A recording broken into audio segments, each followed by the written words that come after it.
I remember when my second ex-wife was going through a particularly bad manic bipolar phase, and she alienated me from her life, and she was chasing after that other man. And from my perspective, it was very painful. And I remember going to the library in a small town in Yosemite where I had gone to sort of recover from what was happening, and I checked out a book by M. Scott Peck, and it was a book about evil, and it was his study of evil, and basically it was trying to get to the bottom of what it was. And he cited a particular patient that had some kind of obsessive compulsive disorder, and his daughter needed him, as far as I recall the story, but something in his mental dysfunction meant that when he crossed a certain bridge, if there was some superstition operating in his mind, he had to go back and cross it again, and he just couldn't not do this. And even though that his daughter was in desperate need of him and he had to travel to her, there was this moment where he consciously was aware that that was the thing he had to do, it was the right thing he had to do, but his compulsion took over him, even though his conscience was speaking on a different level.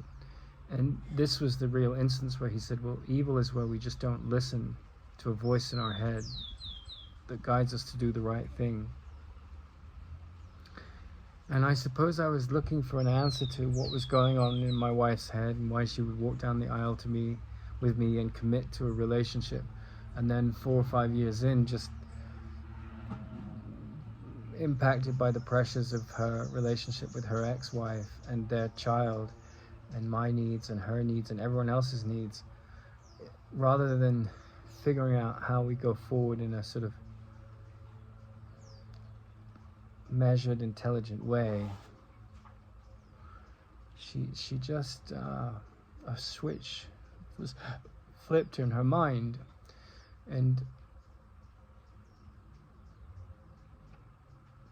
for a long time I had a deep resentment for her ex-wife, because as far as I'd experienced it, she'd done a great deal to sort of sabotage the relationship between myself and her son, and to sort of pump up his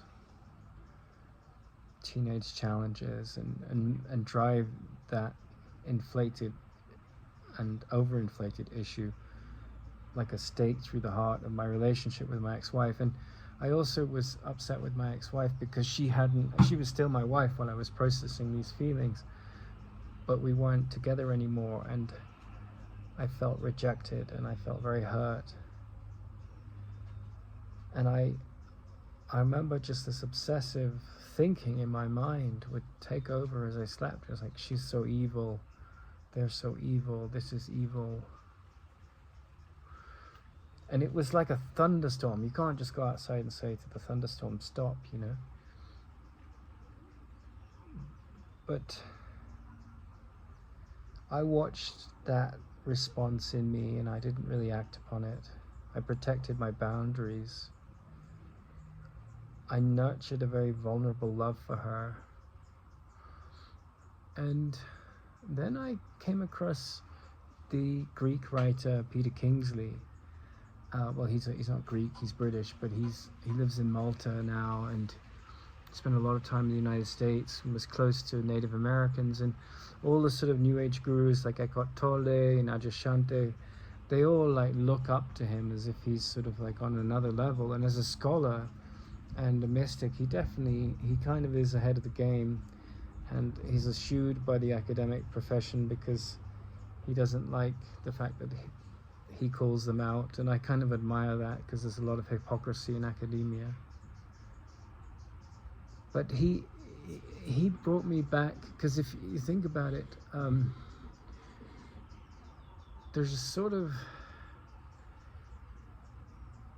strange relationship in the Western mind with spirituality. Like, you find a lot of Jewish people that are Buddhists, you find a huge devotion to yoga and sort of these Hindu mythologies. And that's become our sort of bread and butter for the spiritual diet, you know. And if you go to a Chinese or a Thai restaurant, you'll see the laughing fat Buddha, and that's just accepted. But if you go to a Western restaurant, you might occasionally see a symbol of Christ on the cross, but a laughing Buddha, a big fat laughing Buddha, is somehow more appropriate, it seems, in our culture now, and in the Eastern culture too, than Christ crucified on the cross. It's not exactly a happy image.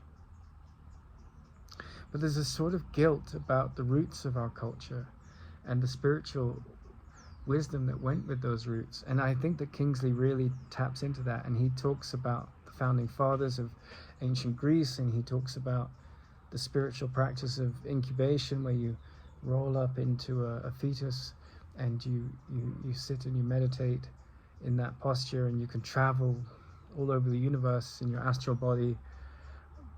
But he also talks about elenkos, metis, these things which relate to the Greek understanding, the Greek words that can be applied to the process of enlightenment.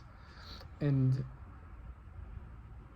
one of the things that I was really happy to read and to get associated with was the word Daemon. And from the word Daemon, we get the English word demon, the Greek word Daemon.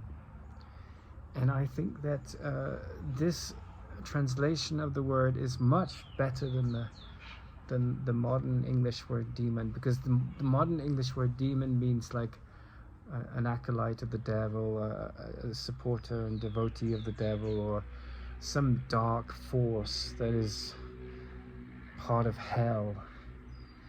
And it's sort of it doesn't have it doesn't have any qualities to it when you think about the word demon that are redeeming. It's just dark and bad and wrong and to be avoided. And of course, I think that's simplistic. And when you look at the word daemon, it meant an animal spirit that brought us messages from the deep. And usually this animal spirit would take on the role of being someone that would guide us to an elevated understanding of our nature in some form or some way or other. And you know, those horrific experiences that I had watching my ex-wife fall apart, and the rejection, and you know, being the apple of her eye, and then not doing anything but saying, hey, we need to have clearer boundaries with your ex so we can, you know, like a farmer puts up a fence to support, you know, which grass gets eaten, and so the flourishing of the ecology of the relationship that we were in, she wasn't ready to think at that level, and it destroyed our relationship. And I'm not blaming her, that's just where she was. But what I'm drawing from the experience, although I did, right, my ego was looking for a scapegoat, as all egos do, but it was really in the word daemon that I found some solace and rebirth or new birth, because I realized that it is in the crises of the life that we experience, in the moments where we go down into hell, that we find redemption from the idea of evil as an absolute force. Because of course there's some very dark and toxic things that happen in everyone's lives, to varying degrees. I mean, Yogananda tells the story of Abraham Lincoln, and he was supposed to die and reincarnated as according to Yogananda's intuitive insight into the matter, as Charles Lindbergh. And he had this wonderful life where he flew a plane across the Atlantic, and he had a charmed wife and everything. But then one night some kidnappers came and stole his children, and I don't think they ever found the kids. And so he lived in this, you know, horrible sorrow that couldn't, you know, like an unrequited love, but a lost child even worse, you know. and I think it just broke him, and it was very difficult. But when we handle such incredibly traumatic kind of experiences, I think this word Daemon is useful, because it turns the word demon on its head to mean like, well, okay, you've gone through hell here, and what's the value of that? What are you pulling out of the hat of the, where's the Stoic response? Because Stoicism is basically, you can't control necessarily what happens to you in the larger scheme of things, no matter how mystical and powerful you may prove yourself to be, but you have to handle the response to difficult experiences. You have to man yourself to face that. And so I think that, like, I found M. Scott Peck's book helpful at the time, but with hindsight, I think it was a little bit shallow, and he was trying to look for sort of like some solace in a sort of clinician's version of understanding evil, and that was what I was looking for. I was looking for someone to commiserate my sadness over the experience of the world through such eyes and through such experiences. But then I came to a deeper feeling about it, was that any trial that you can survive and outgrow the trauma of is a test of your tenacity, and it's a test of your capacity to forgive the illusions of the world. And so I much prefer the word daemon, because it's a sense of this animalistic aspect of the human nature that does terrible things, but can come from heaven when seen in a different light to lift you out of the duality of time and space, of good and bad. And that's how I see the word daemon, as being a redeeming reflection that was lost when we moved into this very sort of deterministic hellfire model of the psyche, and of, you know, the Christian good and bad, and the and it took the New Testament to say, you know, for a character like Jesus to come along and sort of usurp an eye for an eye, a tooth for a tooth logic that tends to dominate at the animalistic, demonistic level, the satanistic level. And he said, you know, whosoever has not sinned, cast the first stone, you know. And then you sort of see like the transition, this beautiful transition to the mythology of the field of the Course in Miracles, and Rumi with his beautiful saying, you know, out beyond right and wrong, there is a field, I'll meet you there. And that's really the realm of the crucifixion, because the field of right and wrong is like this psychological character that is on the cross. The cross is the body, and then the crucifixion of Jesus is the process by which the ego nails you to this illusionary world and defines you as being part of it. And then the agony of dying to that and going through the dark night of the soul, of turning your perceptions upside down, is the process where your worst fears come up, you experience them, you identify with them, and then you drop them, and then you die to that way of thinking, and you're born into a state that transcends, because the mind has been so well trained, the illusions that you previously lived under. But this new entity that's born is not informed by the same thought system of the entity that died.